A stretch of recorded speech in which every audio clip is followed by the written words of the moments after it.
peut aller un peu trop rapidement dans l'analyse en disant que les jeunes n'aiment pas la politique et qu'ils s'en désintéressent et que c'est une génération je m'en foutiste, etc.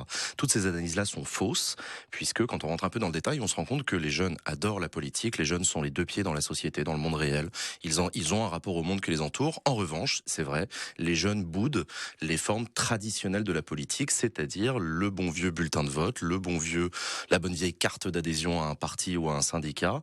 Les jeunes privilégient d'autres manières de se politiser, avec des guillemets, mais c'est la conversation avec des copains, c'est regarder des contenus sur Internet, participer à des conversations sur Internet, pour le meilleur comme pour le pire, hein, je dis pas que c'est formidable, mais c'est vrai que les formes traditionnelles, les jeunes s'en détournent. La politique, vous, Jean Massier, vous y êtes entré par l'associatif ? Oui, en plus, oui.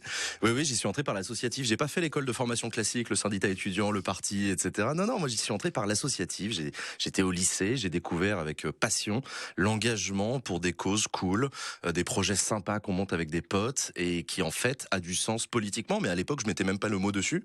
Et c'est plus tard que j'ai compris qu'en fait faire de l'associatif, il y a rien de plus politique. C'est beau, on fait société, on fait des projets, ça a du sens, c'est de la culture, c'est de la solidarité, c'est plein de trucs. Et donc j'y suis entré comme ça. J'ai commencé à rencontrer des élus avec leur écharpe tricolore là, parce qu'il fallait bien négocier des subventions. C'est comme ça que j'ai connu la politique. La question, elle est légitime. Hein. Qu'est-ce qui pousse dans la rue une génération qui n'est pas encore entrée dans la vie professionnelle ?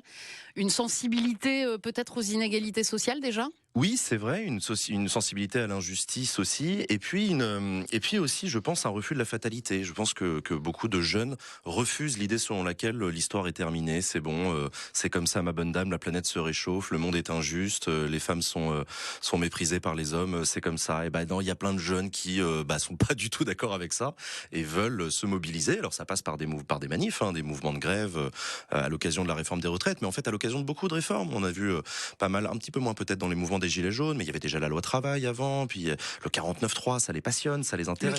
Le 49.3, véritablement, il a déclenché la colère des jeunes. Absolument, une énorme colère des jeunes qui refusent un mode de fonctionnement qu'ils jugent antidémocratique. Faut pas se faire d'illusions, les jeunes adorent la démocratie. S'il y a bien une idée qui est pas en crise chez les jeunes, c'est bien la question démocratique. Alors comment elle se fait, ça c'est un vaste débat, et vive la démocratie, puisqu'on peut débattre de démocratie en démocratie, c'est chouette, mais le 49.3, c'est un de ces moments où là, clairement, les jeunes disent non, moi ça, dans le monde de demain, plus jamais. Et que cette réforme des retraites, ils la trouvent injuste pour leur famille. Injuste pour leur famille. Alors ça aussi, il y a un côté intergénérationnel qui est intéressant, où beaucoup de jeunes ont parlé de leurs parents ou de leurs grands-parents, et ils voient leurs parents qui ont 59, 60 ans, et ils les voient, ils se disent mais ça, je suis désolé, ma maman, elle peut pas continuer jusqu'à 64 ans, elle est épuisée, elle est brisée, elle va pas bien. Donc c'est vrai que là aussi, il y a eu un truc très personnel dans la réforme des retraites pour des jeunes qui en sont très très loin pour eux, ils en sont très très proches par leurs proches, justement, ils le voient autour d'eux. Mobilisation aussi peut-être contre les violences policières ? Beaucoup, effectivement, beaucoup. Des jeunes qui, et c'est vrai que pour le coup, je suis un peu plus âgé qu'eux, j'ai 34 ans, moi j'ai pas connu ces manifestations dans lesquelles on va la boule au ventre par peur des gaz lacrymogènes, peur de la violence, peur de la répression.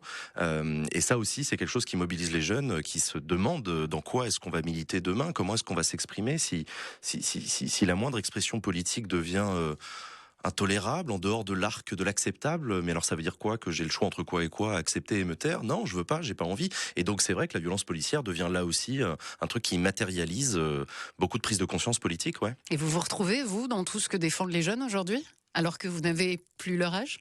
Oui, je me retrouve totalement, parce que j'ai toujours été un militant de la place des jeunes dans la démocratie. Les jeunes font partie de notre société, c'est pas une sous-catégorie, c'est pas une catégorie en attente de devenir adulte et donc citoyenne. Non, les jeunes sont là, ils font partie de la cité, ils sont citoyens, et donc je me retrouve dans leur envie d'être entendus, d'être écoutés.